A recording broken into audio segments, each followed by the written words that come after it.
위스스한 이야기. 오늘은 100kg이 넘는 최고의 호감형이라고 할 수 없는 외모에도 불구하고 수많은 남자를 꼬셔 돈을 갈취한 꽃뱀이자 목숨까지 빼앗은 연쇄 살인마. 사형을 선고받고 복역 중인 상황에서도 세 차례나 옥중 결혼식을 올려 또 한 번 화제가 된 키지마 카나이에 대한 이야기입니다. 일본의 옛말에 아름다운 여자는 도끼다란 말이 있습니다. 치명적인 아름다움을 지닌 여성들의 위험성을 경고하는 말인데요. 남자들에게 의도적으로 접근해 미인계로 금품을 갈취하는 꽃뱀을 일컫는 말로 쓰이기도 하죠. 그런데 예쁜 여자는 위험하다는 통념을 완전히 깨뜨린 범죄자가 나타났습니다. 바로 키지마 카나에이죠. 2009년 당시 34세의 나이에 혼인빙자 사기 사건으로 검거됐을 당시 언론에 공개된 사진을 보며 평범하다 못해 솔직히 못생겼다고 생각할 정도의 외모를 가지고 있습니다. 늘어진 볼살에 이중턱이 적나라한 화장기 없는 얼굴은 30대로는 보이지 않을 정도로 나이 들어 보이고 100kg이 넘는 비만 체형에 굵은 팔뚝과 퍼진 허리는 결코 호감형으로 느껴지지 않죠. 언론들은 카나에의 사진을 대대적으로 보도하며 이런 외모의 여성이 어떻게 수많은 남성을 속이고 목숨까지 빼앗았는가라는 의문을 던졌습니다. 흔히 가난, 가정폭력, 학대 등으로 불우한 어린 시절을 보낸 아이가 범죄자가 된다고 알려져 있죠.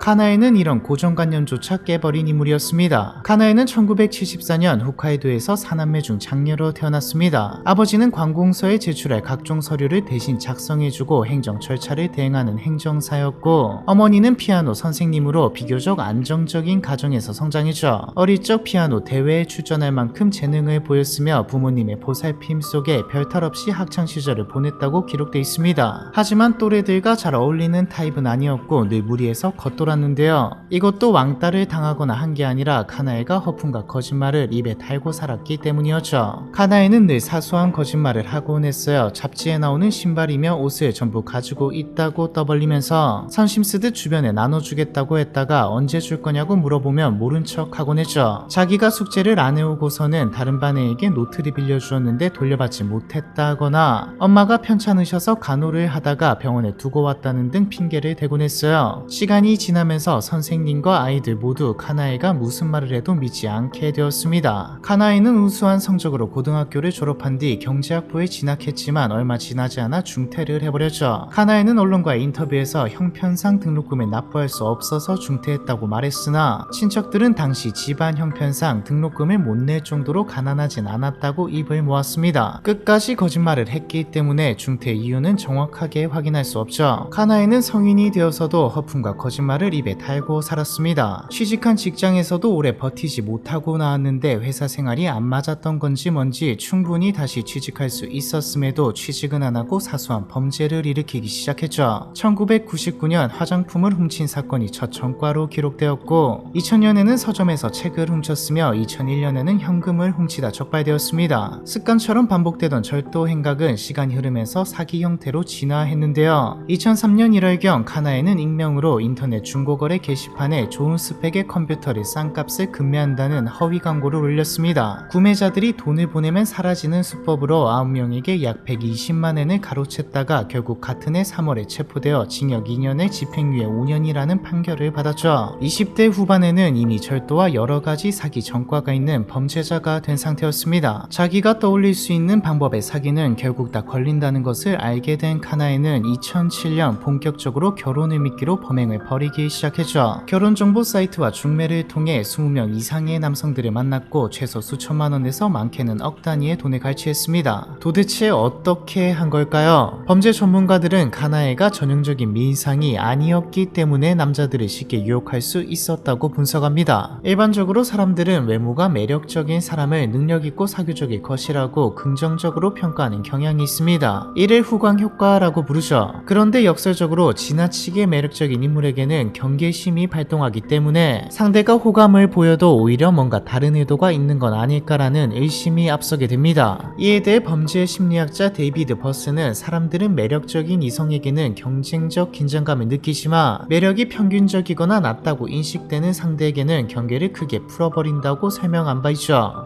사회심리학에서는 이를 평균의 법칙이라 부르기도 합니다. 사람들이 지나치게 눈에 띄는 미모보다는 평균적이고 익숙한 외모에서 더 큰 안정감을 느끼는 현상이죠. 카나에가 이걸 알고 활용했는지는 몰라도 카나에는 오히려 못생긴 외모를 이용해 상대방에게 신뢰감을 주고 믿고 만날 수 있는 결혼까지 생각할 수 있는 사람으로 만들었습니다. 했습니다. 실제로도 꽃뱀이나 제비들도 의외로 미인인 경우가 드물고 평범한 외모의 소유자가 많다고 하죠. 저런 외모로 설마 꽃뱀이겠어? 이 사람은 진심으로 나를 사랑할 거야 라고 믿어버리게 만든 것이죠. 물론 외모만으로는 남자를 꼬시기 힘들었기 때문에 다른 요소를 첨가했습니다. 요리와 피아노 실력을 내세워 가정적인 이미지를 철저히 포장했죠. 블로그에는 직접 만든 요리 사진과 피아노 연주하는 영상을 올리며 결혼을 원하는 남성들에게 1등 신부감임을 어필하곤 했습니다. 또한 미래의 남편에게 헌신하고 싶다는 메시지를 반복적으로 올리며 행복한 결혼 생활을 상상하게 만들었는데요. 지친 당신을 위해 오일 마사지 해드리고 싶어요. 욕조에 같이 들어가고 싶어요. 제가 정성껏 만든 식사를 맛있게 드셔주신다면 너무 기쁠 거예요. 카나에는 온라인뿐만 아니라 오프라인 만남에서도 작은 말투나 행동 하나하나를 야마토 나데시코처럼 연출했습니다. 야마토 나데시코는 일본에서 요조 숙녀나 현모양처와 같은 전통적으로 이상적인 여성상을 가리키는 말인데요. 자존감이 좀 낮거나 외모든 뭐든 연애를 많이 못해봤고 전통적인 순종적인 여성상을 원하는 남자들에게 완벽히 먹혀들었죠. 카나에가 추구한 여성상을 엿볼 수 있는 일화가 있는데, 데이트 도중 남성이 너덜너덜하게 낡은 지갑을 가지고 있는 걸 보고 절약가시군요, 너무 멋져요 라고 칭찬했다고 합니다. 게다가 겉으로 볼 때는 고급 타워 맨션에 살면서 고급 승용차를 끌고 다니고 명품 브랜드 의류와 가방을 구비하고 있었기 때문에 경제적으로 여유로운 싱글 여성처럼 보였죠. 결정적인 특징은 외모에 대한 열등감을 드러내지 않았다는 점입니다. 비만 체형이었지만 오히려 깊게 파인 블라우스나 미니스커트 등 노출이 있는 의상을 즐겨 입으며 당당한 태도로 매력을 어필했습니다. 특히 솜털이 하나도 없을 정도로 매끄럽고 하얀 피부가 매력을 불러일으켰다고 하네요. 외모는 뛰어나지 않았지만 헤어스타일이나 옷차림에도 신경을 써서 함께 다니기에 부끄럽지 않을 정도는 됐고, 예상 밖의 귀여운 목소리를 가지고 있었으며 글씨체도 바르고 정갈해 좋은 인상을 남겼습니다. 이때도 거짓말을 쳤는데 한번 상대가 조금이라도 호감을 보이며 사실 좋은 집안 출신이라던가 외모 이외의 매력점들을 만들었죠. 무엇보다 가장 큰 무기는 요리였습니다. 카나이는 요리 전문학교를 다닌 경험을 바탕으로 만나는 남성에게 늘 직접 음식을 만들어 주었는데요. 남성들이 정성껏 차린 음식을 맛보고 자연스럽게 마음을 연 이후에는 교묘하고 적극적으로 침실로 불러들였죠. 육체관계를 맺은 후에는 자연스레 결혼을 전제로 한 만남을 요구하며 금전 요구를 이어갔습니다. 이렇게 2007년부터 2009년까지 약 3년간 20명 이상의 남성들을 대상으로 범행을 벌였죠. 놀라운 점은 사기뿐만 아니라 살인까지 저질렀다는 것이죠. 2009년 8월 40대 회사원 오이데 요시유키 씨가 차 안에서 연탄을 피운 채 숨진 상태로 발견됐습니다. 부검 결과 사인은 일산화탄소 중독이었으며 체내에서는 다량의 수면제 성분이 검출됐죠. 언뜻 보기엔 극단적 선택을 한 것처럼 보였지만 차량이 안에서 잠겨있으나 열쇠가 현장에서 발견되지 않았던 점과 연탄을 피운 점화 도구가 현장에서 발견되지 않은 점 등이 의문으로 남아 정식 수사가 진행됐습니다. 경찰은 피해자가 사망 직전 만난 인물이 당시 교제 중이던 여성 키지마 카나에라는 사실을 확인했죠. 그런데 조사를 하다 보니 새로운 사실들이 하나둘 밝혀졌습니다. 카나에 주변에서 이상하다고 생각될 만큼 사람들이 죽어나갔거든요. 2009년 5월 80대 남성 안도 겐조 씨의 자택에서 화재가 발생했는데, 이때도 조사 결과 연탄을 피워 일부러 불을 낸 흔적이 발견되었으며 피해자의 시신에서는 수면제 성분이 검출되었죠. 사건 당시에는 혼자 살던 노인이 스스로 목숨을 끊은 것처럼 보였지만 피해자가 마지막으로 만났던 인물이 카나에이며 피해자 계좌에서 약 190만엔을 인출한 사실도 잇따라 확인됐습니다. 경찰은 연쇄살인의 가능성에 무게를 두고 수사를 확대하는 한편 카나에를 혼인빙자 사기 혐의로 체포했습니다. 그리고 유사한 사망 사건이 한 건 더 있었다는 사실도 확인하죠. 2009년 1월 도쿄 오메에서 회사원 테라다 타키오 씨가 자택에서 연탄 연기로 숨진 채 발견됐는데, 당시엔 스스로 세상을 등진 것으로 종결됐지만 사망 직전 카나에에게 약 1700만엔이 이체된 것이 확인되면서 카나에가 저지른 첫 번째 살인 사건이었다는 사실이 밝혀졌죠. 카나에가 살해했다고 밝혀진 남성은 3명이며 추가로 살해했다고 의심되는 남성은 3명이다. 2004년 5월 이름이 알려지지 않은 언론인이 열차 사고로 위장된 형태로 사망했고, 2009년 4월에는 47세 트럭 운전사 야베 카즈미가 바다 밑에서 시신으로 발견됐으며, 2009년 10월에는 53세 마루야마 히데키가 강에서 시신으로 떠올랐다. 이들 사건 모두 사고사로 처리되었지만 카나에와 교제 중에 의문스러운 죽음을 맞았다. 만약 들키지만 않는다면 사기를 친 대상이 죽는 게 카나에에게 가장 깔끔합니다. 돈을 내놓으라고 독촉도 안 할 테고 다른 남성을 일정을 작업할 때 귀찮게 하거나 해를 끼치지도 않을 테니까요. 2012년 4월 사이타마 지방재판소는 카나에에게 사형을 선고했습니다. 언론은 카나에를 블랙 위도우라 부르며 후덕한 외모와 치밀한 범행에 대해 자극적인 보도를 쏟아내죠. 카나에는 억울함을 호소하며 항소했지만 2017년 일본 최고재판소에서 사형이 확정되었으며 현재 도쿄 구치소에서 복역 중입니다. 알려진 바에 따르면 카나에는 사형 선고 이후에도 3번이나 교도소 안에서 결혼식을 치렀다고 하죠. 카나에는 사형이 확정된 이후 잡지 주간 신초에 결백에 대한 주장, 삶에 대한 회고, 그리고 사형수로서의 유언을 담은 일종의 옥중일기를 정식으로 연재했는데 자신의 글을 담당한 잡지사 편집자와 2018년 1월 옥중 결혼을 한 것이죠. 이걸 보면 뭔가 사람을 유혹하는 매력이 있는 게 아닐까라는 생각이 드네요. 전해지는 이야기에 따르면 수감 중 30kg 이상을 감량하며 건강한 몸매를 유지 중이고 자신의 다이어트 경험담과 비결을 일본의 콘텐츠 플랫폼에 유료로 게시해 화제가 되기도 했다고 하네요. 사랑과 결혼이라는 함정을 치고 결혼하고 싶은 남성들을 상대로 범죄를 벌인 희대의 살인마 키지마 카나의 살인 사건에 대한 이야기, 이번 편은 여기까지입니다.